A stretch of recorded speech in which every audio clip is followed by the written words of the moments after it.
Apple agreed to pay $250 million. $250 million. And the $250 million To a $250 million settlement over false advertising. On May 6, 2026, Apple agreed to pay $250,000 to its customers. It wasn't because of a patent war or a massive data breach. They agreed to pay because they had promised 36 million people that their new iPhone was going to change how they use technology, and then spent 2 years failing to deliver on that promise.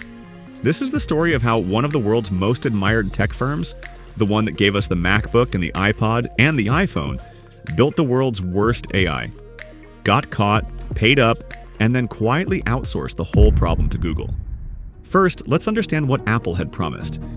It was June 2024 at Apple's annual developer conference. Tim Cook stood in front of 5,000 developers and announced Apple's strategy for integrating artificial intelligence into its tech. It wasn't just some vague promise about the future of AI. He was very specific about what they were going to do. Apple was going to build Apple Intelligence, the personal intelligence system that combines the power of generative models with users' personal context. It was going to be a Siri that could understand your apps and read your screen. That could summarize your emails, remember your conversations, and automatically book your appointments by checking your calendar against your messages. Apple called it personal intelligence. A system so integrated into your life that it didn't just answer questions, it anticipated them. They attached the promise to a $799 phone, the iPhone 16. After spending more than a decade filling Steve Jobs' shoes, Tim Cook was finally giving us an iPhone that wasn't sold on camera specs or chip speed. One that wasn't promising new headphone jacks, or rather, the lack thereof. Apple's entire marketing apparatus went berserk. Every ad, every billboard, every product page put Apple Intelligence front and center. 36 million people bought into the promise. They had good reason too. Apple has always arrived late and then blown everyone out of the water. They weren't the ones to launch the MP3 player, but the iPod changed everything. Nokia and BlackBerry were carrying on just fine, until the iPhone came out. Time and time again, Apple has come up with revolutionary technology that has changed entire industries.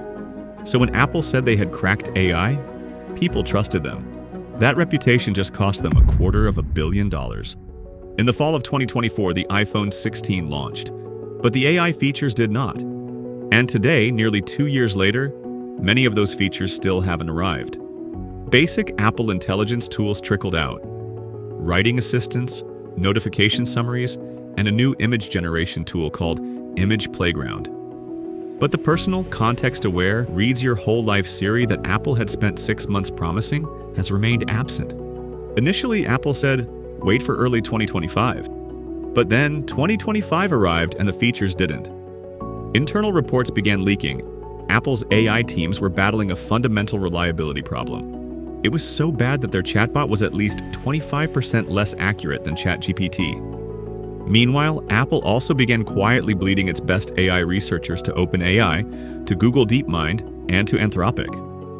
Apple kept pushing the timeline again and again. Some features are now expected to arrive with iOS 27, a full 3 years after they were announced. But we still haven't talked about the most shocking part. Because while Apple was publicly promising soon, they were privately having a very different conversation. On 12th January 2026, Apple announced that it was choosing to work with Google to power its AI features like Siri. The two companies have entered into a multi-year contract whereby Apple will use Google's Gemini model and cloud computing technology to power AI features. Apple has announced a major shift in its artificial intelligence strategy, confirming a multi-year partnership with Google. In an interview to the BBC, analyst Francisco Geronimo framed it best. By outsourcing the foundational layer of its AI to Google, Apple is effectively admitting that its internal efforts couldn't compete with Google's Gemini in terms of capability and scale in the short term. That's not a strategic pivot, that's a controlled surrender. The lawsuit, when it arrived, was inevitable. The class action lawsuit alleged Apple marketed the iPhone 16 lineup and certain iPhone 15 models as including enhanced Siri capabilities as part of its Apple Intelligence suite, even though some of the advertised features were not yet available. Plaintiffs claimed Apple's marketing created the impression that the enhanced Siri features were already functional and available to users at the time of purchase. The legal argument was simple. Apple had been selling something that never existed. The courts agreed. Under the proposed settlement, up to 36 million U.S. customers who purchased eligible iPhones between June 10, 2024 and March 29, 2025 can file a claim. The payout? Between $25 and $95 per device, depending on the volume of claims submitted. $250 million in total. Which sounds big until you realize Apple's most recent quarter produced record-breaking revenue of $143.8 billion. The truth is that Apple isn't going away anytime soon. Apple sold more smartphones than ever before in 2025, with iPhone shipments growing to 240 million units, and a hardware ecosystem nobody is walking away from quietly. So no, this isn't going to ruin Apple, but it still matters. A lot. Here's the question Apple doesn't want anybody asking. What happens to the third most valuable company in the world when the most important technology shift in a generation has completely passed it by? Apple's entire competitive moat is integration. Hardware and software were built together inside a walled garden, so seamless that people paid a premium just to live inside it. Their product was never the phone, the watch, or the chip. It was the ecosystem. Apple Intelligence was supposed to be the next layer of that moat. It was going to make every other AI on the market feel generic. Gemini, Claude, and Grok can answer your questions. Apple Intelligence would know who you are. Instead, Gemini is going to answer your questions inside a Siri wrapper on Apple hardware. Samsung's Galaxy AI has been iterating in the market for 2 years. The Google Pixel runs a native AI. Even Microsoft, for all its own stumbles, at least owns equity in the technology it deploys. Apple is the only major smartphone maker that's paying a competitor to power its AI features. There is a precedent worth remembering here. In 2012, Apple launched Apple Maps to replace Google Maps on the iPhone. Cook cited it as his first really big mistake as CEO. The Maps app famously didn't work properly in much of the world, providing users with wrong directions, mislabeled landmarks, and a far inferior experience to what was then offered by Google.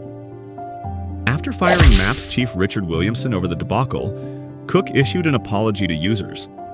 Scott Forstall, who had been in overall charge of Apple Maps, refused to co-sign that apology and was fired too. That was the old Apple playbook.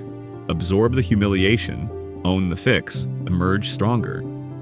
This time, faced with a far more consequential failure, they just called in Google. But the problem is that when the intelligence inside your product belongs to someone else, you can't justify the premium you charge for being better than anyone else.